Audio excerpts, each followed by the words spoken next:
ఇప్పుడే జీ5 app download చేయండి. చూడండి మీ ఫేవరెట్ టీవీ షోస్ ఎప్పుడైనా ఎక్కడైనా. ఏవండి, కొంచెం ఇక్కడ ప్రసాదం వడ్డిస్తారా?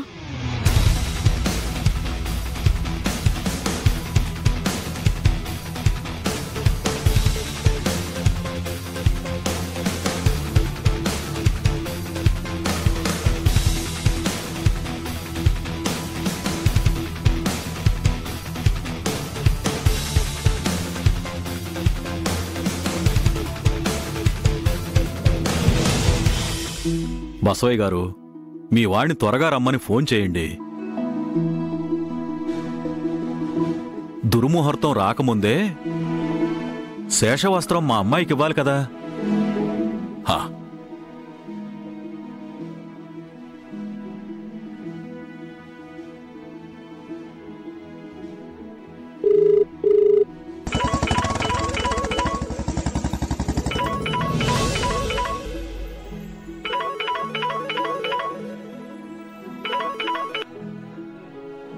హలో రేయ్ సిద్ధు, ఎక్కడున్నావురా? నాన్న, కలెక్టర్ గారు శ్రీనివాస్ నగర్కి వచ్చారంట. మన కార్యకర్తలు ఫోన్ చేశారు. ఆయన 10 నిమిషాల కంటే ఎక్కువసేపు ఉండరంట. నేను వెంటనే వెళ్తున్నాను. రేయ్ సిద్ధు, గుళ్ళో పనుంది రానన్నా.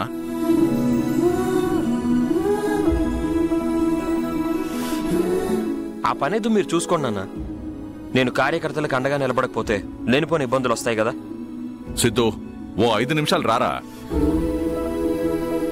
హలో సిద్ధు, సిద్ధు.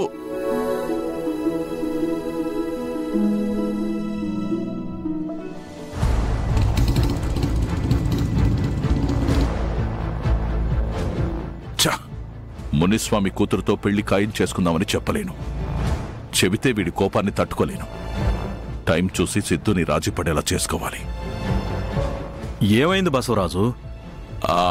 అదే మునిస్వామి గారు, మా అబ్బాయి కలెక్టర్ గారు వచ్చారని బయటికెళ్ళాడు. అదేంటండి, ఇక్కడింత పెద్ద కార్యక్రమం పెట్టుకుని ఎలా బయటికెళ్తాడు?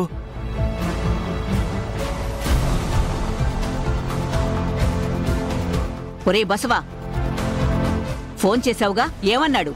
నీకు తెలిసిందే కదమ్మా, కలెక్టర్ వచ్చాడంట. శ్రీనివాస్ నగర్ దాకా వెళ్తున్నాడు. దరిద్రం వదిలిపోయింది. అయినా మొదటి నుంచి వాడు అంతే కదమ్మా.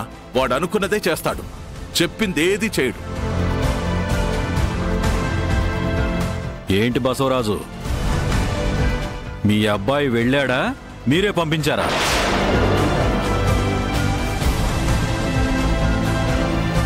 అదేంటి మునిస్వామి అలా అంటావు? నేనెందుకు పంపిస్తాను? మరి దీన్ని ఎలా చూడాలండి? బద్ద శత్రువులు మీరిద్దరు. పెళ్లి నెపంతో మీరు ఫోన్ చేశారు, మేము కూడా వచ్చాం. మరి పరాభవం ఏంటి? అంత పెద్ద పెద్ద మాటలు ఎందుకులేండి భువనేశ్వరి గారు. అయ్యా అయ్యా అయ్యా అయ్యా బసవరాజు గారు, అమ్మవారి శేషవస్త్రాలు ఉన్నపాటుగా కనిపించట్లేదయ్యా. ఎవరో తీసుకెళ్లిపోయారు.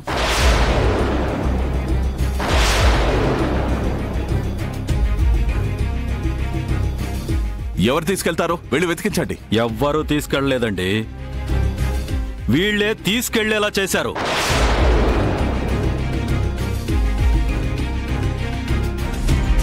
మునిస్వామి, ఏం మాట్లాడుతున్నావు? అరిస్తేనో కేకలేస్తేనో నిజాలు అబద్ధాలు కాకపోవు. పని కట్టుకుని నా స్థాయిని తగ్గించడానికి, నన్ను అవమానించడానికి నువ్వీ పని చేశావు. చూస్తాను, నీ సంగతి చూస్తాను. మునిస్వామి, ఆవేశపడకు. అయ్యా అయ్యా అయ్యా అయ్యా, అదిగో అమ్మాయి తీసుకెళ్లిపోతోందయ్యా. ఆగు. హే ఆగు.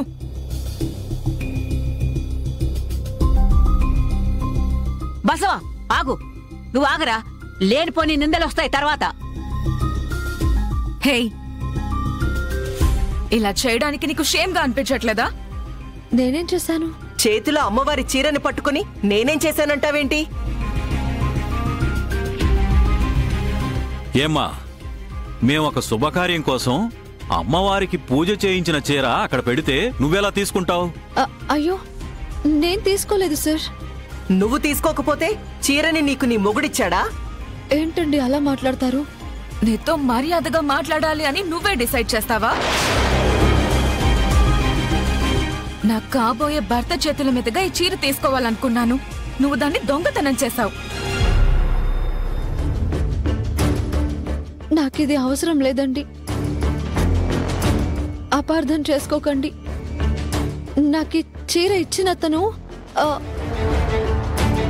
నీకెవరిచ్చారమ్మా? ఎక్కడ ఉన్నాడు సార్? అతను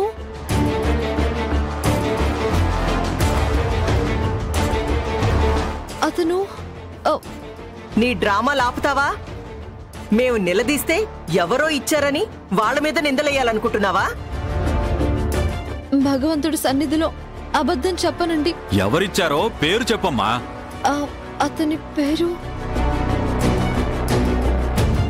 అతని పేరు నాకు తెలీదు సార్. ఎలా ఉంటాడు? తను రౌడీలా ఉంటాడు. ఇది వాలకం. ఇచ్చినవాడు రౌడీ, తీసుకున్నది దొంగది. ఎలా ఉంది డాడీ దీని స్టోరీ? ప్లీజ్ అండి, నేను చెప్పేది నిజం. ఇది మీరు పూజ చేయించడానికి ఇచ్చారని నాకు నిజంగా తెలియదు. కావాలంటే తిరిగిచ్చేస్తాను, తీసుకోండి. Don't touch it mummy. తన చేతుల్లోకి వెళ్ళాక మళ్ళీ నా చేతుల్లోకి తీసుకోవడం నాకు ఇష్టం లేదు. నా కూతురికి నచ్చనప్పుడు ఇక దానితో పని లేదు, నువ్వే తీసుకెళ్ళు. దొంగలున్నారు జాగ్రత్త అని గుళ్ళో పెద్ద బోర్డు పెట్టాల్సింది. తీసుకెళ్ళమ్మా, తీసుకెళ్ళిపో.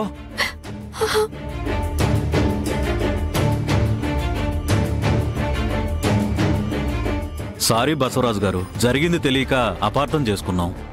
అపార్థాల తర్వాత జరగాల్సిన కార్యక్రమం గురించి ముందు ఆలోచించండి.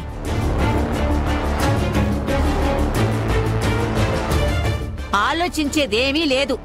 అబ్బాయి లేకపోయినా, అమ్మవారి చీర నా మనవడు అందించకపోయినా ఇద్దరు పెద్దలు ఉన్నారు కాబట్టి, బసవా అబ్బాయి తరపున నువ్వు, మునుస్వామి గారు అమ్మాయి తరపున మీరు ఇద్దరు కలిసి అమ్మవారి సన్నిధిలో పళ్ళు పువ్వులు అందించుకోండి.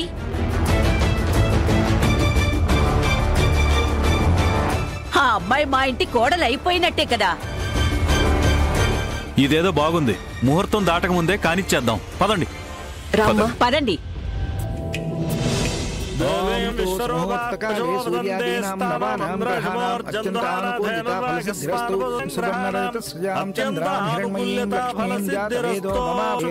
అయ్యా తాంబూలాలు మార్చుకోండి.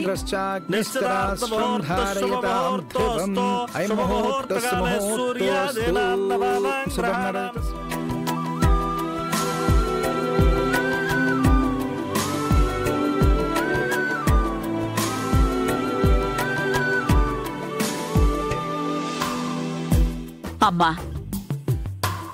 నీ సమక్షంలో పువ్వులు పళ్ళు మార్చుకున్నారు. వాళ్ళిద్దరికీ పెళ్లి జరగాలి. నా మనవడు మేయర్ కావాలి. నువ్వే మాకు రక్ష తల్లి.